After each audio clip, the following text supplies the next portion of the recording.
Les règlements de compte, ça fait pas peur. Peut-être pour certains, ça fait peur, mais c'est les risques. Tu travailles, tu as des risques de te faire tuer, ben c'est ça, c'est la vie. Moi, j'ai perdu plusieurs amis. C'était triste, je pensais à leurs parents. Si c'était moi, mes parents, ils allaient faire comment ils allaient réagir. Vous sentiez que ça pouvait être vous le prochain? Ouais. Ce qui se passe à Marseille, c'est surtout un abandon de notre territoire. Pour moi, Marseille, c'est une guerre qui est en train de se passer. Il y a une trentaine ou une quarantaine d'années, des tueurs à gages, ça pouvait taper jusqu'à 100 000 euros. On est dans un climat très malsain, avec des mecs qui n'ont aucune expérience, qui sont prêts à tout pour montrer qu'ils sont capables de tuer des mecs. Et ça, franchement, c'est assez flippant, quoi. Comme tous les jeunes, on a besoin d'argent, on a besoin de s'acheter des habits. On voit les autres qui s'habillent bien, on a envie de s'habiller bien. Voilà, c'est pour ça. Et nos parents, ils font ce qu'ils peuvent, mais ils ne peuvent pas tout nous acheter. On ne va pas devenir millionnaire en faisant ça.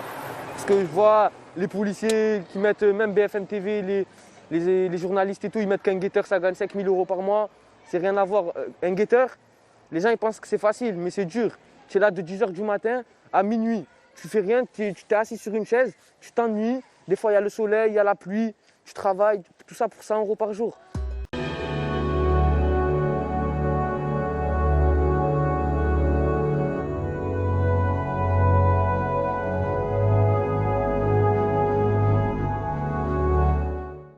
Maintenant, une arrestation qui est peut-être de nature à mettre fin au bain de sang à Marseille. Avec 49 morts, des règlements de compte entre les deux principaux réseaux de trafic de drogue, eh bien, le chef du gang, Yoda, vient d'être arrêté au Maroc. La France a immédiatement demandé son extradition.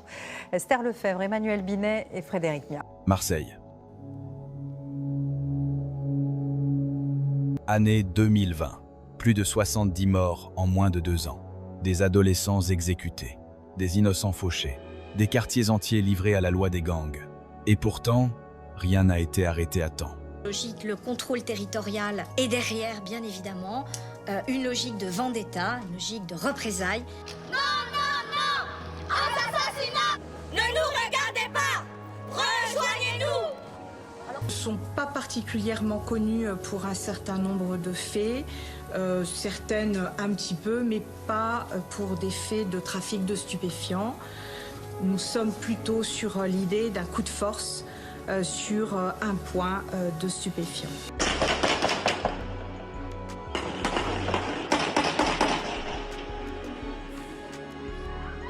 Pendant que les balles pleuvaient à la Paternelle, à la Busserine, au Carme, pendant que des noms comme Félix Bing, Marek alias Le Cagoulé, Founette, Zino, Pirate, Scarface, Bobot, DSK, Moustique, Mamine, Gabi, Tic, Matteo devenaient synonymes de peur et de mort. L'État regardait, la justice temporisait, et le système laissait faire. Comment expliquer que des hommes en prison continuent à gérer des points de deal à l'extérieur?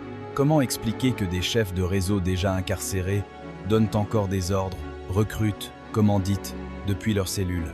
Comment expliquer qu'à Marseille, des organisations criminelles aient pu devenir de véritables cartels urbains sans être stoppés à temps? Officiellement, tout est condamné. Dans les faits, tout continue. Cette vidéo ne va pas vous raconter une légende. Elle ne va rien romantiser. Elle ne va rien glorifier. Elle va exposer un engrenage. Un engrenage où le crime prospère, où la prison ne coupe pas les réseaux et où l'inaction institutionnelle nourrit la violence. Dans ce documentaire, vous allez comprendre comment la bande des Carmes est devenue les Yoda. Comment Félix Bing, surnommé le Tchat, a bâti un empire entre Marseille, le Maroc, Dubaï et l'Espagne. Comment des figures comme Marek, à peine majeur, sont devenus des bourreaux. Comment la guerre avec la DZ Mafia a transformé Marseille en champ de bataille. Et surtout, comment tout ce système aurait pu être stoppé bien plus tôt. Car ne vous y trompez pas, si les Yoda ont existé, si la DZ Mafia a prospéré, ce n'est pas seulement à cause des criminels. C'est aussi à cause d'un État dépassé et d'une justice incapable d'empêcher le crime de se gérer depuis la prison. Mais avant d'aller plus loin, j'ai une question pour vous. Êtes-vous prêt à entendre la vérité, même si elle dérange, même si elle remet en cause l'État, la justice et le système censé nous protéger? Alors restez calme, prenez le temps, branchez vos écouteurs si vous en avez. Car les faits que vous allez entendre sont issus d'une enquête approfondie, réalisée par la chaîne Une Histoire Vraie. Des informations exclusives, jamais révélés par les médias traditionnels. Ce que vous allez entendre ensuite n'est pas du divertissement. C'est une autopsie, celle d'un gang, celle d'un système, et peut être celle d'un avenir que personne ne veut voir arriver, mais qui se rapproche chaque jour. Laissez-moi maintenant vous présenter l'histoire complète des Yoda.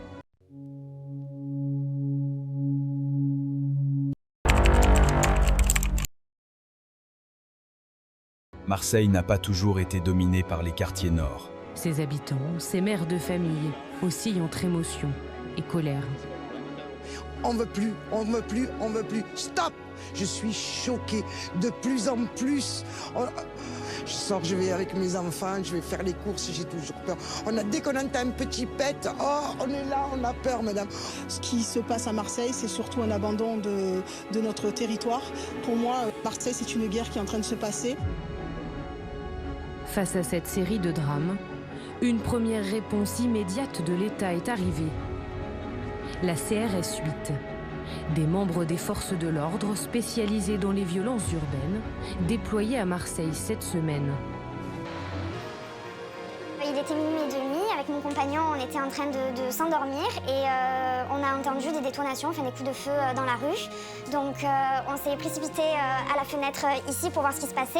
Et de là, j'ai vu une voiture partir très très rapidement. Avant les super points de deal, avant les cartels modernes, le cœur du banditisme marseillais battait ailleurs, au centre-ville, un secteur que les médias ont longtemps minimisé. Pourtant, ici, la délinquance est ancienne, structurée, violente, Belsunce, La Joliette, Noailles, La Plaine, Les Carmes, des quartiers où, dès les années 2000, les vols à l'arraché, les braquages, les cambriolages, la prostitution et le trafic de drogue font partie du quotidien. Les règlements de compte sont le fait de deux clans qui contrôlent la cité de la Paternelle, dans les quartiers nord.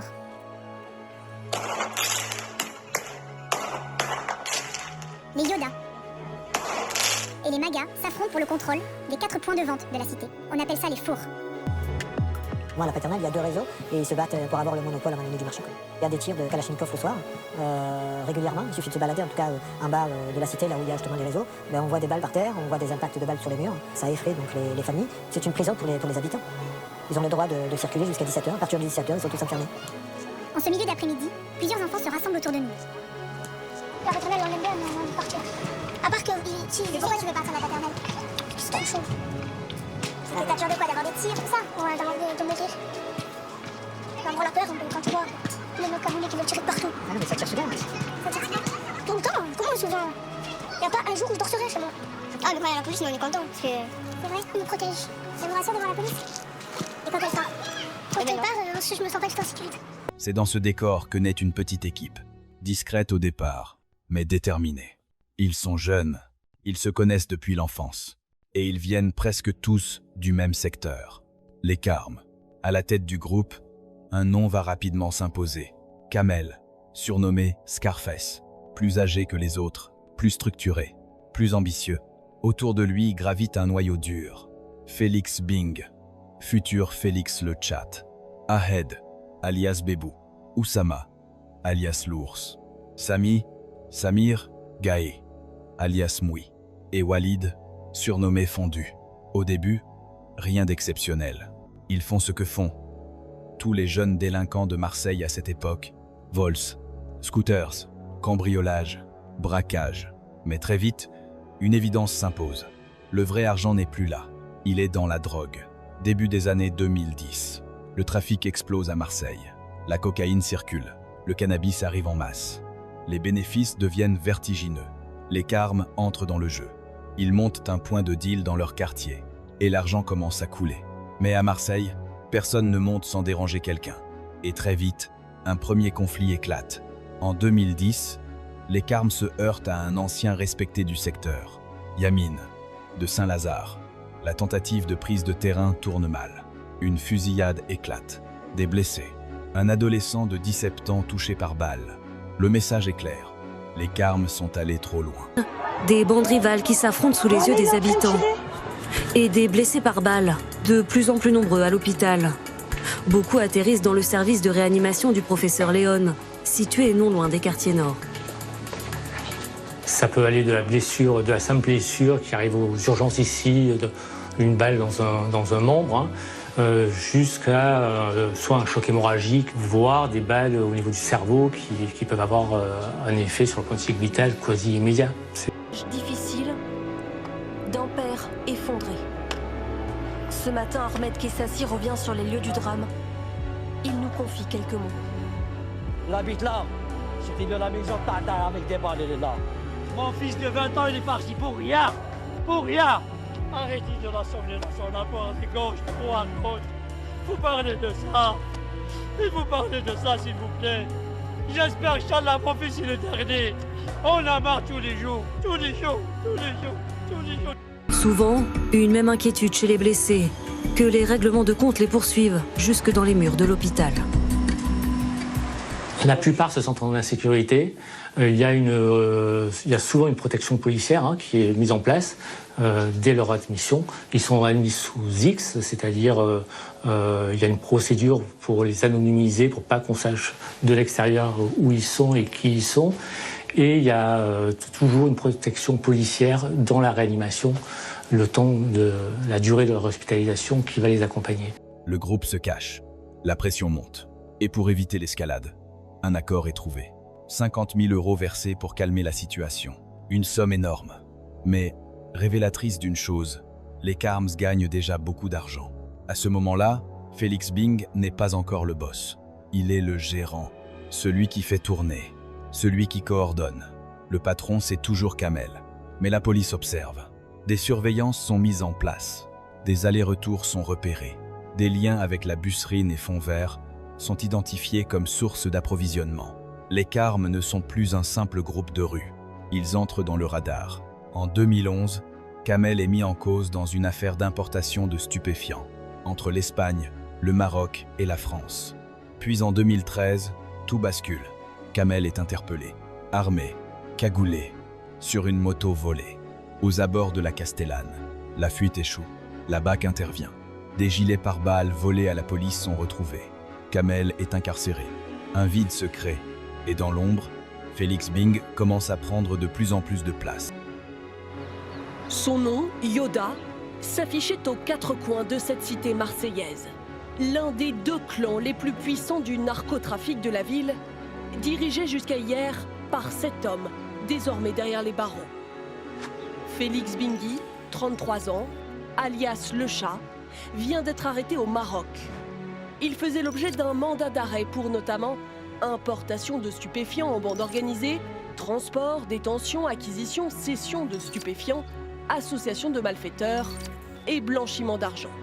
Un chef de clan. Anwar Soni, il a vécu avec la mort et le sang pendant plus de 40 ans de sa vie. Le théâtre de sa mort, le cimetière où il enterrait sa mère, le 12 janvier, à Véro. Il se déplace pourtant en véhicule blindé, et souvent avec un gilet pare-balles sur le dos.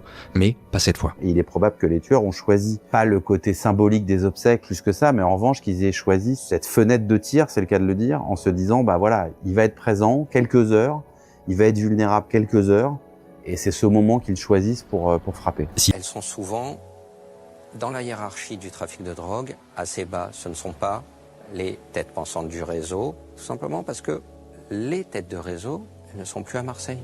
Elles sont au Maghreb, elles sont dans les Émirats, parce qu'elles se cachent, parce qu'elles savent qu'elles sont visées. À l'origine de ces assassinats, deux bandes rivales, dont les noms s'affichent sur les murs des quartiers nord de Marseille, le Yoda et le Maga.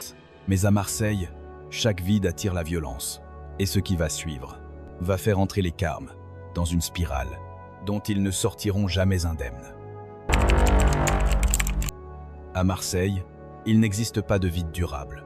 Quand un homme tombe, quand un chef est incarcéré, quelqu'un d'autre prend sa place, ou tente de la prendre.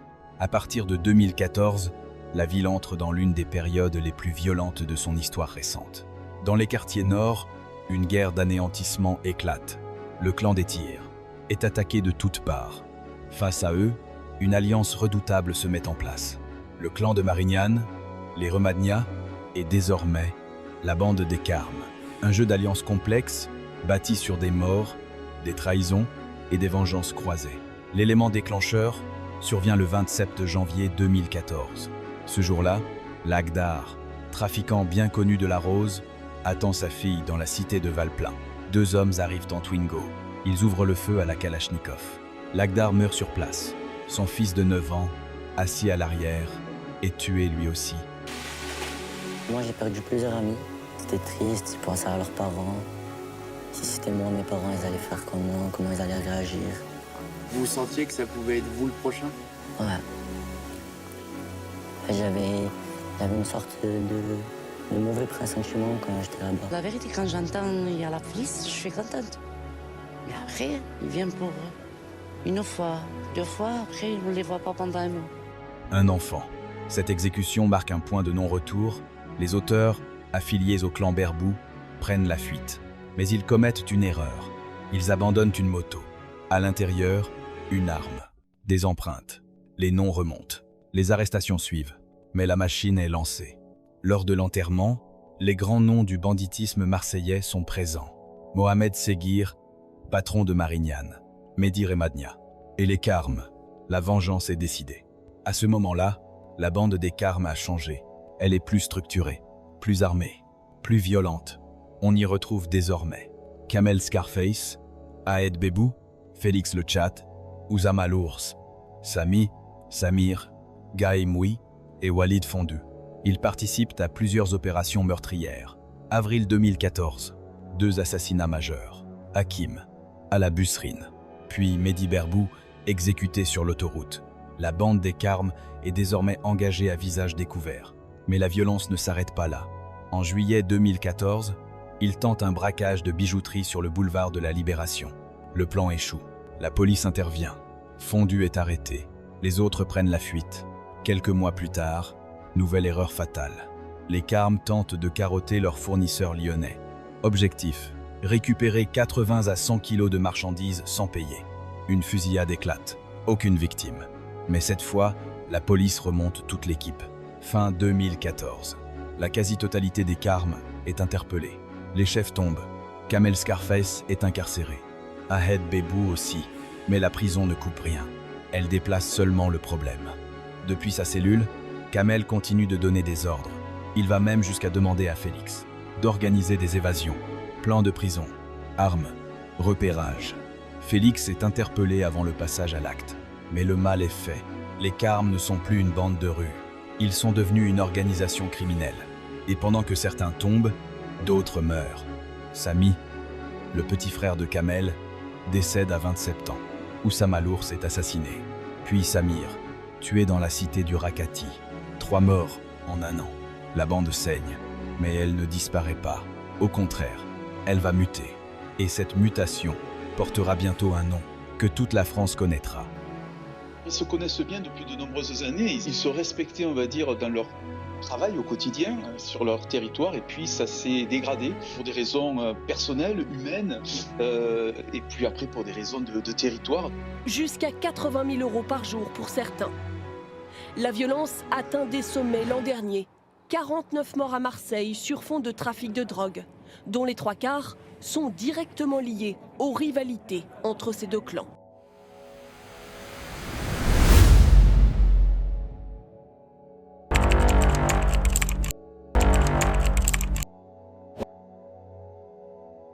La bande des Carmes est affaiblie. Ces figures tombent les unes après les autres. Certains sont morts, d'autres sont en prison.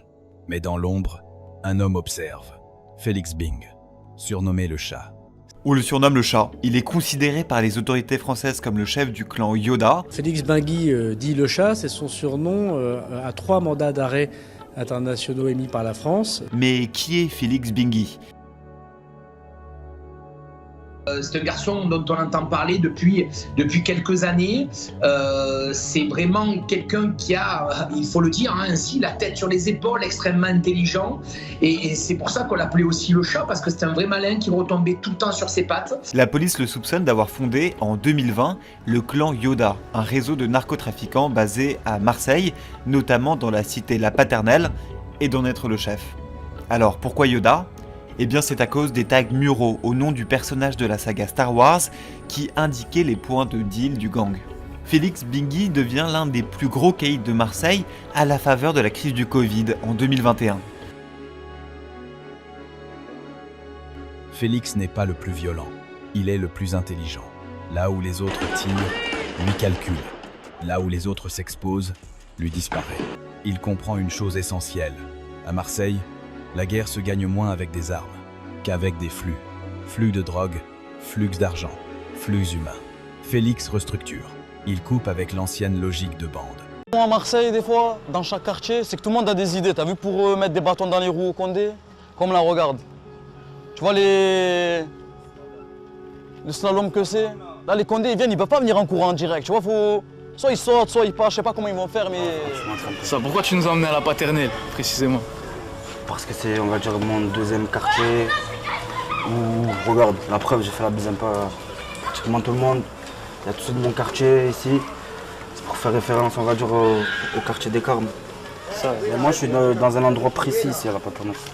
Ça s'appelle la Fontaine. C'est l'entrée du four. Le shit, coq, il y a les prix. Il professionnalise, les Carmes deviennent autre chose. Un nouveau nom apparaît, les Yoda. Un nom presque ironique, mais un message clair. Ils ne sont plus des soldats, ils sont des stratèges. Les Yoda fonctionnent désormais comme une entreprise criminelle. Hiérarchie claire, cellules indépendantes, intermédiaires jetables, exécutants interchangeables. Le cerveau est protégé. Les mains tombent. Félix s'entoure de profils jeunes, très jeunes, des mineurs, des adolescents, faciles à recruter, faciles à sacrifier. Pour 5 000, 10 000 euros, ils acceptent de tirer. Ils n'ont rien à perdre. Et le système le sait. Les ordres ne passent plus directement. Ils transitent par des téléphones cryptés, des messageries sécurisées, des comptes éphémères. La prison n'est plus une limite. Elle devient un bureau secondaire. Depuis sa cellule, Félix continue de gérer. Il délègue, il arbitre, il sanctionne. Et surtout, il étend son empire. Les Yoda ne se contentent plus de Marseille. Les connexions s'étendent vers le Maroc, l'Espagne, Dubaï. La marchandise circule. L'argent est blanchi. Les bénéfices explosent. Pendant ce temps, Marseille s'embrase.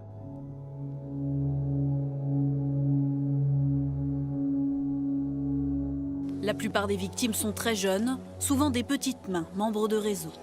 Elles sont souvent dans la hiérarchie du trafic de drogue, assez bas. Ce ne sont pas les têtes pensantes du réseau, tout simplement parce que les têtes de réseau elles ne sont plus à Marseille. Elles sont au Maghreb, elles sont dans les Émirats, parce qu'elles se cachent, parce qu'elles savent qu'elles sont visées. Il y a une trentaine ou une quarantaine d'années, des tueurs à gages, ça pouvait taper jusqu'à 100 000 euros. On est dans un climat très malsain, avec des mecs qui n'ont aucune expérience, qui sont prêts à tout pour montrer qu'ils sont capables de tuer des mecs. Et ça, franchement, c'est assez flippant, quoi. Les règlements de compte se multiplient. Des adolescents sont exécutés. Des innocents meurent. Les quartiers vivent sous tension permanente. Et pourtant, les têtes pensantes restent intactes. Pourquoi? Parce que les arrestations ciblent les exécutants. Parce que les chefs sont loin. Parce que la justice avance lentement. Trop lentement. Les Yoda deviennent une référence. Un modèle, et comme tout modèle, ils attirent des rivaux. Car pendant que Félix bâtit, une autre organisation grossit. Plus brutale, plus visible, plus sanguinaire. La DZ de Mafia. La confrontation devient inévitable. Deux visions du crime. Deux méthodes. Un seul territoire. Marseille. La guerre qui s'annonce ne sera pas une simple rivalité. Ce sera une destruction totale. Et cette fois, les morts ne se compteront plus par dizaines, mais par générations entières sacrifiées.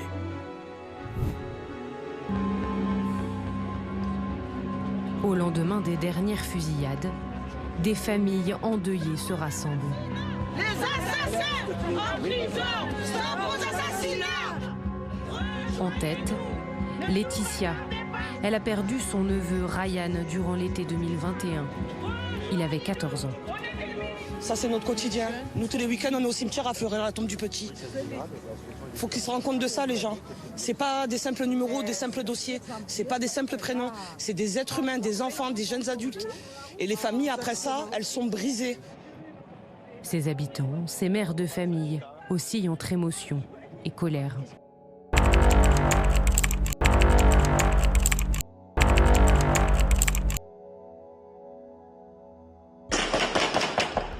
Guerre entre la DZ Mafia et les Yoda n'est pas née d'un territoire. Elle n'est pas née d'un point de deal. Elle n'est même pas née de l'argent. Elle est née d'un affront. Un affront que ce milieu ne pardonne jamais. Pour comprendre comment Marseille a sombré dans l'une des guerres criminelles les plus meurtrières de son histoire récente, il faut remonter à un épisode précis, documenté, souvent minimisé, mais décisif. Nous sommes en 2022, en Thaïlande. Dans une boîte de nuit fréquentée par des figures du narcobanditisme marseillais, plusieurs membres ou proches des réseaux Yoda et DZ Mafia se retrouvent dans le même espace. L'alcool circule. Les tensions sont latentes. Les égos sont surdimensionnés. Au cours de la soirée, un geste se produit. La cible des tirs, cette voiture. À l'intérieur, 3 hommes âgés d'une vingtaine d'années sont tués alors qu'ils sortaient de cette boîte de nuit. Les tireurs se trouvaient dans un autre véhicule. À quelques mètres des lieux, ces jeunes femmes affirment être des proches des victimes. C'est plein d'émotions en même temps. Et puis, ils sont jeunes, quoi. Je me mets à la place des mamans, clairement, des parents, des familles. De la famille, des amis, de tout le monde en fait. Là, tout le monde est choqué, on est tous choqués. D'après les premiers éléments, il s'agirait d'un règlement de compte sur fond de trafic de drogue. Un de plus, alors que les autorités craignent une année particulièrement meurtrière à Marseille. 39 personnes sont décédées à la suite d'une fusillade en 2021. 37 l'année dernière. On en compte déjà 21 depuis janvier seulement. Dans le monde ordinaire, cela n'aurait aucune conséquence. Dans ce milieu, c'est une humiliation publique. Un message clair. Le respect est rompu. Ce soir-là, sans communiqué, sans déclaration, la guerre est actée. De retour à Marseille, les tensions s'exacerbent. D'un côté, les Yoda, héritiers directs de la bande des Carmes, structurés autour de figures comme Félix Bing, surnommé le Tchat, en lien avec le Maroc, l'Espagne et Dubaï. De l'autre, la DZ Mafia, solidement implantée dans les quartiers nord, notamment au Castellas, avec une organisation de plus en plus militarisée. La confrontation devient inévitable. Mars 2023, litre embrasement. Le 21 mars 2023, un premier commando de la DZ Mafia passe à l'action dans le quartier de la Morlette. La cible est mal identifiée. Mamadou est grièvement blessé. Sur un point de deal de la Morlette. Alors qu'il vient d'effectuer sa transaction, une silhouette commence à traverser la place en direction du point de vente. Un homme vêtu de noir, engoncé dans une doudoune qui cache une bonne partie de son corps et une cagoule de ski sur la tête qui cache presque l'entièreté de son visage. Avec une démarche assez peu naturelle, il se rapproche encore, le regard fixé sur Mamadou. 20 mètres séparent les deux hommes quand Mamadou se rend compte de la présence de l'individu cagoulé. « C'est qui celui-là » Mamadou le regarde, puis il commence à s'inquiéter. Clairement, il y a quelque chose de bizarre là. Tout en maintenant cet échange de regards, l'homme en noir continue d'approcher. Quand tout à coup, il ouvre sa doudoune pour dévoiler une Kalachnikov. C'est la panique dans la tête de Mamadou. À la vue du fusil d'assaut, il entame une course déchaînée pour fuir l'homme armé. Une première rafale de tir pleut en direction de Mamadou. Les caméras de surveillance municipales qui ont observé la suite de la scène le montrent s'enfuir de la cité de la Morlette et essayer de se réfugier dans les commerces alentours, le tueur à ses trousses. La course-poursuite s'engage sur le boulevard Simon-Bolivar. Mamadou slalome entre les voitures en circulation. L'homme cagoulé, toujours derrière lui, reste sur ses talons, le fusil en avant. À intervalles réguliers, il tire des rafales de Kalachnikov en direction de sa cible. Des cris de terreur envahissent la rue. Les passants totalement paniqués fuient la fusillade. Les automobilistes prient pour qu'aucune balle perdue ne les atteigne dans leur voiture. Mamadou, lui, essaie toujours de se cacher quelque part. Il voit une pharmacie allumée. C'est sa chance. Il court vers la porte d'entrée, mais malheureusement la porte est fermée. Il continue alors sa fuite, mais dans la panique, il trébuche sur le trottoir. Le tueur finit par le rattraper. Il s'arrête en face de Mamadou à quelques mètres de lui. Le visage défiguré par la peur, Mamadou lève les bras en l'air en signe de reddition. « Bouge pas, je viens juste récupérer le charbon. T'inquiète pas, je vais rien te faire, bouge pas !» Mamadou lui obéit, il reste immobile. L'homme cagoulé jette un chargeur de munitions par terre. Le temps semble s'éterniser alors qu'il peine à recharger son arme. Voyant que son heure est probablement arrivée, Mamadou ferme les yeux et commence à prier. Il entend un bruit métallique en face de lui, son poursuivant est prêt à tirer. Quelques secondes passent, puis une balle sort du canon du fusil d'assaut et abat le jeune homme qui s'écroule sur le trottoir. Sur les vidéos des caméras de surveillance, on voit ensuite le tueur surplomber la victime et lui tirer une longue série de balles qui finiront leur course dans le torse et dans les membres de Mamadou. On le voit ensuite descendre sur la chaussée et braquer son arme sur une automobiliste. « Bouge plus, ouvre la porte !» Il s'installe sur le siège passager. « Démarre, avance ou je te tue !» La conductrice s'exécute et continue de descendre le boulevard, le fusil d'assaut pointant vers elle. Après quelques minutes, le tueur descend de la voiture et s'enfonce dans la cité de la Morlette. On ne sait pas ce qu'il veut. Il semble chercher quelque chose un peu au hasard dans les environs. Il aperçoit un homme encapuchonné qui sort d'un bâtiment et qui se met à courir. Le tueur croit voir une arme dans ses mains. Il l'arrête. Yo! L'homme se retourne et est tout de suite visé par une rafale de balles. L'homme s'écroule, le tueur s'approche et pointe à nouveau son arme sur lui. L'individu qui se tord de douleur par terre semble avoir la soixantaine, sûrement un père de famille du quartier. Visiblement déçu par le profil de sa victime, le tueur laisse le vieil homme en vie. Il range son arme sur lui, puis quitte la Morlette en direction du Castellas.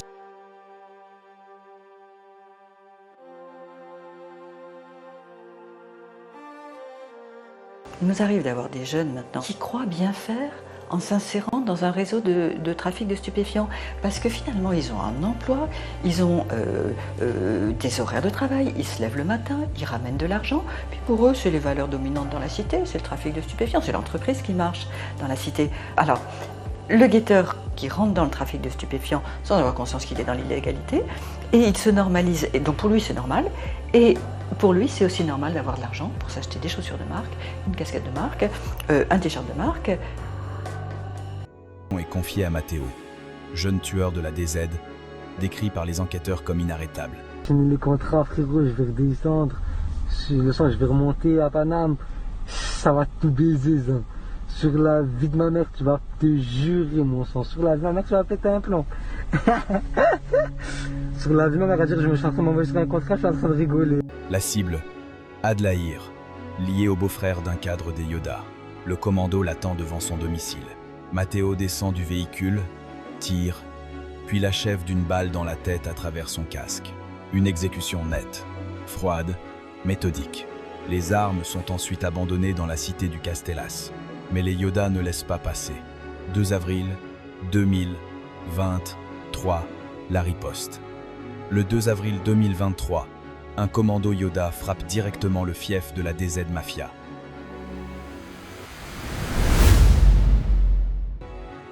Trois hommes descendent d'une Clio, armés de 2 fusils d'assaut et d'un fusil à pompe.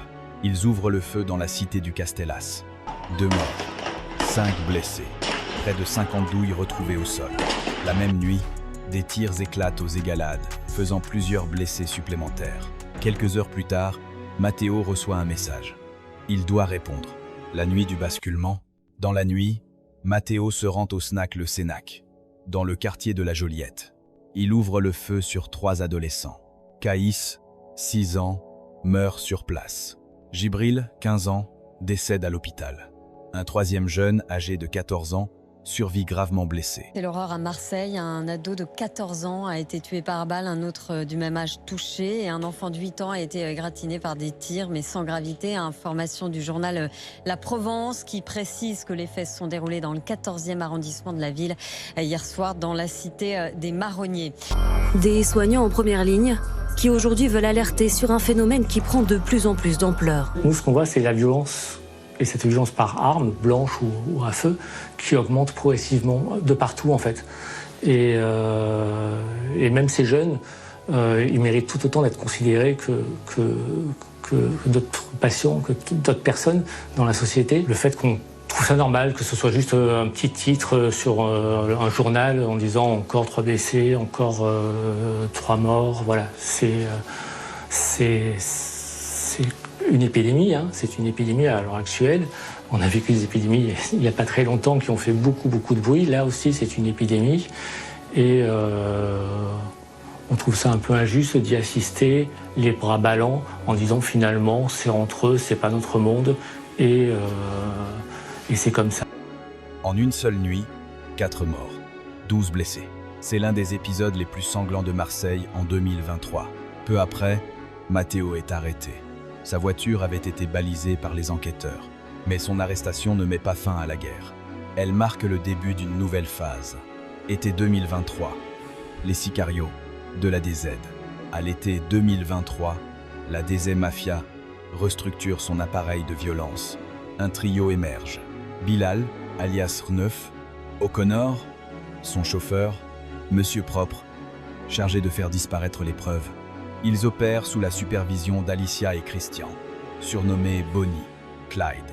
Le 21 juillet 2023, Ruben, jeune membre des Yoda, est exécuté au Tour Marines.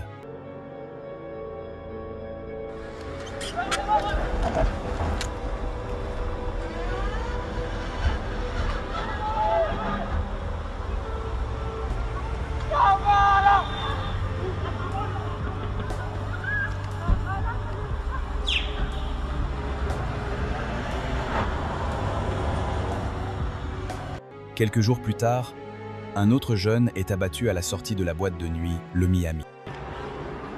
Ça se tire dessus en fin de soirée.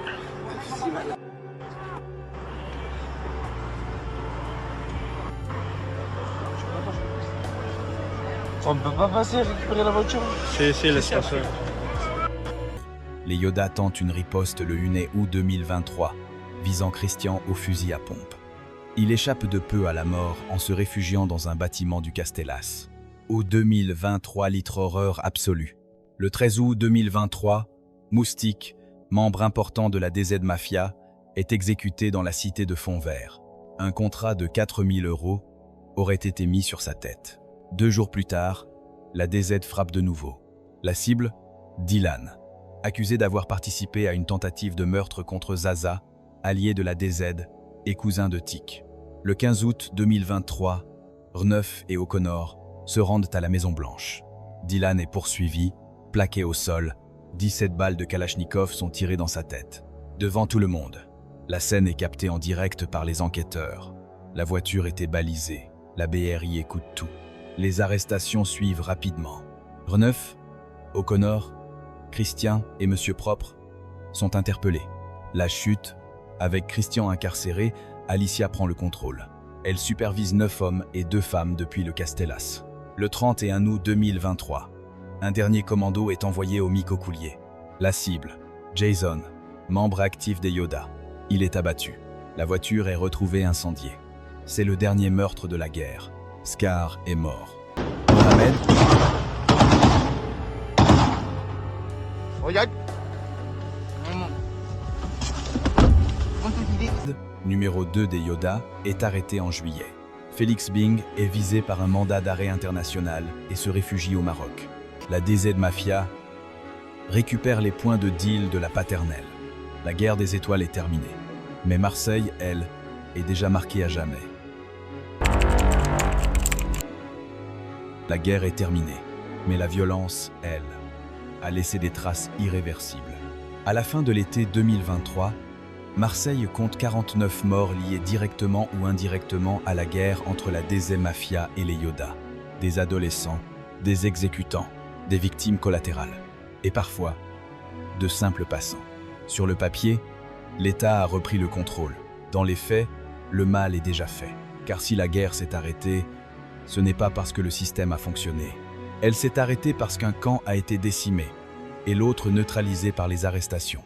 Les arrestations tardives. À partir de juillet 2023, les interpellations se multiplient. Mohamed, numéro 2 des Yoda, est arrêté. Plusieurs exécutants et logisticiens tombent dans les filets de la police. Les communications cryptées sont exploitées. Les véhicules balisés livrent enfin des preuves irréfutables. Mais une question s'impose immédiatement. Pourquoi si tard? Car pendant des mois, les enquêteurs savaient. Ils écoutaient, ils observaient, et pourtant, les morts se sont enchaînés. Avec la chute des Yoda, la DZ Mafia récupère plusieurs points stratégiques, notamment à la paternelle. Les points de deal changent de main. Les réseaux se réorganisent. Les recruteurs repartent déjà à la recherche de nouvelles main-d'œuvre. Car dans ces quartiers, une règle demeure. Tant que la demande existe, quelqu'un prendra la place. La guerre a changé de forme, pas de nature. Le constat glaçant. Au terme de cette guerre, une réalité s'impose. Des chefs ont dirigé des opérations depuis l'étranger. Des ordres ont été donnés depuis la prison. Des jeunes à peine majeurs ont été transformés en tueurs. Et l'État est souvent intervenu après, jamais avant. Officiellement, chaque assassinat est condamné. Officiellement, chaque réseau est démantelé. Mais dans les faits, les structures survivent. Elles mutent, elles s'adaptent. Une victoire en trompe-l'œil. Oui, les Yoda sont tombés. Oui, La DZ Mafia a été affaiblie par les arrestations, mais à quel prix? 49 morts, des quartiers traumatisés, une génération sacrifiée, et une question qui reste entière. Si tout cela était surveillé, écouté, connu, pourquoi personne n'a agi plus tôt? Car cette histoire n'est pas seulement celle d'un gang, c'est celle d'un système qui réagit après les drames, jamais avant. Et ce que vous venez d'entendre n'est pas une exception marseillaise, c'est un modèle.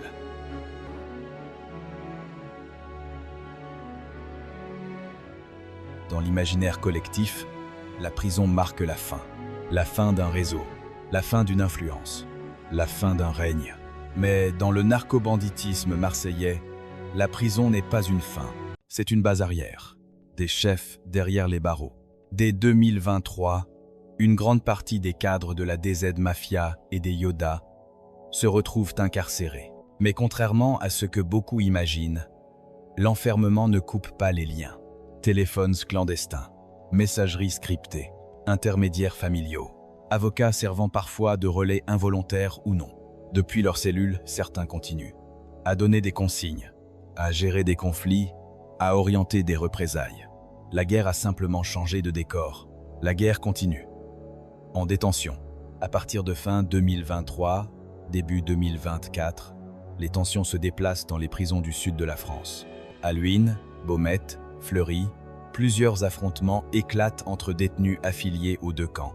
Tabassage ciblé, humiliations organisées, pression sur les familles à l'extérieur. La logique est simple, affaiblir l'ennemi, même enfermé. Car dans ces organisations, l'autorité ne disparaît pas avec l'incarcération. Elle se mesure à la capacité de nuisance. Les exécutants, seuls face aux peines, un autre élément frappe lorsqu'on observe les condamnations. Les tireurs, souvent très jeunes, écopent de peines lourdes. 20 ans, 25 ans, parfois la perpétuité. Pendant ce temps, certains cerveaux sont en fuite, négociant ou attendent leur procès à l'étranger. Le schéma est presque toujours le même. Les exécutants tombent en premier, les stratèges tombent plus tard. Quand ils tombent, une mécanique bien rodée. La prison devient alors un outil du système. Les anciens forment les plus jeunes. Les alliances se reforment derrière les murs. Les rancœurs s'enracinent. Ce qui devait être une coupure devient une pépinière de violence future. Et pendant que les institutions se félicitent d'un calme retrouvé à Marseille, les prochaines guerres se préparent déjà ailleurs. Au début, je pensais que c'était un cambriolage, donc du coup, on a toujours le cœur qui s'emballe un peu, voir qu'est-ce qui se passe. Mais après, quand j'ai entendu la police, le SAMU, les pompiers, j'ai vu plein de monde arriver, j'ai compris qu'il y avait un problème. La prison, dans cette histoire, n'est pas seulement un lieu, c'est un symbole.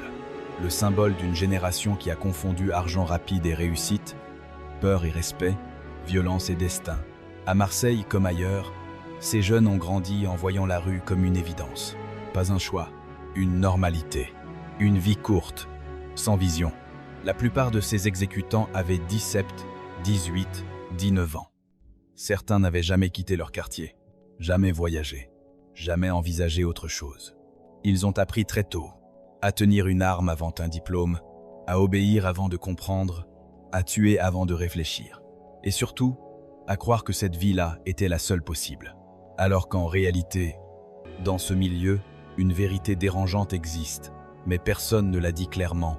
Si vous ne quittez pas le quartier finira par vous tuer, physiquement, ou mentalement, ou judiciairement. Parce que rester, c'est accepter les codes. Rester, c'est accepter la spirale.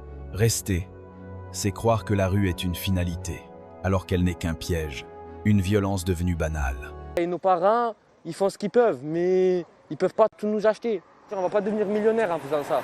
Les gens ils pensent que c'est facile, mais c'est dur. Le plus choquant dans cette guerre, ce n'est même plus le nombre de morts, c'est la banalité. Un mort devient une statistique. Un adolescent tué devient un dommage collatéral. Une rafale de Kalachnikov devient une info de 20 secondes au journal. Et le lendemain, tout recommence. Comme si plus rien ne choquait vraiment. Une question qui dérange les autorités. Et une question reste suspendue, dérangeante, presque taboue. Comment un pays comme la France, capable de frapper des cibles à des milliers de kilomètres pour des raisons de sécurité nationale, peut-il sembler impuissant face à des voyous ultra identifiés, connus, localisés, des réseaux filmés, des chefs connus? C'était 3 mecs cagoulés. Ils l'ont mis là-bas dans le coffre. C'était là-bas leur voiture. Il y avait des balles de partout, par terre. Mais jamais assez tôt. Ce n'est pas une accusation, c'est un constat. Je ne juge pas, je raconte. Comme le dit Mara sur TikTok. Moi, je ne juge pas. Je ne fais que raconter l'histoire. Et c'est exactement ça. Raconter pour comprendre. Comprendre pour éviter de répéter. Parce que derrière chaque nom, chaque date, chaque règlement de compte, il y a des vies gâchées, des familles détruites. Accepter l'inacceptable. Voilà, on ne peut pas nous dire il n'est pas mort d'une maladie, il n'avait pas un cancer, ou on peut se préparer à la chose. Non, là il y a quelqu'un qui sciemment est venu lui prendre sa vie. On lui a tiré dessus, on l'a criblé de balles, en sachant que derrière il allait mourir. Et une illusion vendue trop cher à ceux qui y ont cru. La guerre est finie. Les chefs sont tombés. Les points de deal ont changé de main. Mais la vraie question reste, qui a réellement gagné? Il faut le dire clairement, dans cette histoire, personne n'a gagné. Ni les Yoda. Ils ont perdu leur chef, leurs soldats, leur empire. Ils ont perdu Marseille. Ils ont laissé derrière eux des morts, des fuites, des mandats d'arrêt et des familles brisées. Ni la DZ Mafia. Même debout, elle est affaiblie, surveillée, infiltrée. Ses membres savent que chaque jour peut être le dernier, soit sous les balles, soit derrière les barreaux. Mais surtout, les vrais perdants, ce sont les jeunes. Des gamins de 15, 6, 17 ans, qui n'avaient ni stratégie, ni vision, ni avenir. Dans ce système, ils ont servi de chair à canon, de main-d'œuvre jetable, de statistiques. On leur a vendu une illusion. L'illusion que l'argent rapide est une réussite, que la peur est du respect, que la violence est une identité. Mais la réalité est brutale.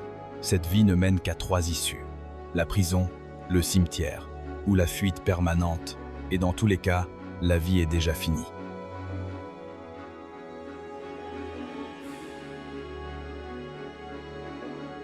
Mon fils de 20 ans, il est parti pour rien. Pour rien. Arrêtez de l'assembler dans son apport de gauche, droite, gauche. Vous parlez de ça. Et vous parlez de ça, s'il vous plaît. J'espère que Inch'Allah, mon fils, il est dernier. On a marre tous les jours, tous les jours, tous les jours, tous les jours. Flambée de violence ensanglante Marseille. Dans la nuit de dimanche à lundi, 2 autres fusillades éclatent dans les quartiers nord, à quelques minutes d'intervalle. D'abord, à 23h30, cité du Castellas. Bilan, 2 morts de 21 et 23 ans. Ce milieu ne vous aime pas. Il vous utilise. Si vous êtes jeune, c'est parce que vous êtes remplaçable. Si on vous confie une arme, ce n'est pas parce qu'on vous respecte, c'est parce que votre vie vaut moins cher que celle du chef. Les chefs, eux, sont ailleurs, à l'étranger, dans des villas, ou protégés derrière des intermédiaires. Vous vous êtes devant, exposés, filmés, traqués. Et quand tout s'écroule, ce ne sont pas eux qui prennent 25 ans. C'est vous. Il y a une vérité que personne n'ose dire, mais elle est vitale. Si vous restez dans ce milieu, il finira par vous tuer. Changer de quartier, changer de ville, changer de pays, parfois, ce n'est pas une fuite, c'est une survie. Rester, c'est accepter les règles du jeu. Et ce jeu est truqué. La rue ne récompense pas, elle consomme. Et maintenant, il faut regarder la réalité en face. Les autorités savaient, les réseaux étaient identifiés, les chefs connus, les téléphones écoutés, les voitures balisées. Et pourtant, les morts se sont enchaînés. Filmer avant le passage à l'acte. La vidéo, c'est pour prouver qu'ils vont bien venir tirer sur des gens du quartier. C'est aussi pour humilier la personne qu'ils vont cibler. C'est une déclaration de guerre. Combien on leur propose? 3 000, 4 000, 5 000. Non, ça tire. Hein? Ça tire. Ce n'est pas une théorie, ce n'est pas une accusation gratuite. C'est un fait. La France est capable de frapper des cibles à des milliers de kilomètres, pour des raisons de sécurité nationale. Mais elle a laissé des quartiers entiers se transformer en champs de bataille. Ce décalage choque et il dérange. Cette vidéo ne glorifie rien. Elle ne protège personne. Elle n'accuse pas au hasard. Elle raconte. Parce que raconter, c'est empêcher l'oubli. Et oublier, c'est permettre que ça recommence. Derrière chaque nom, chaque date, chaque rafale, il y avait un choix possible qui n'a pas été pris.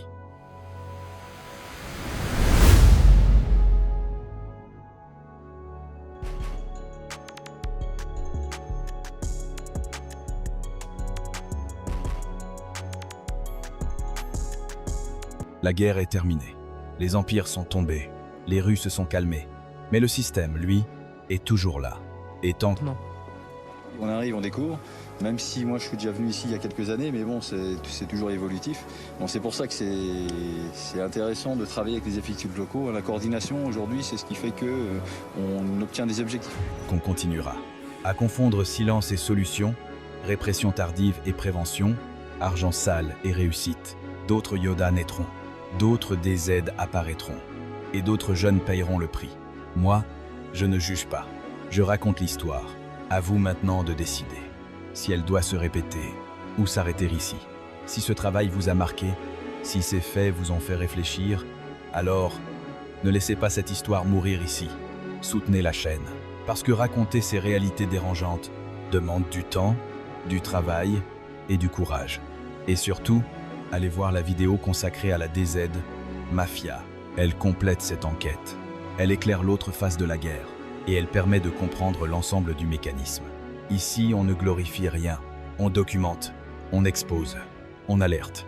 Merci d'avoir regardé jusqu'au bout. Et n'oubliez jamais, comprendre, c'est déjà résister.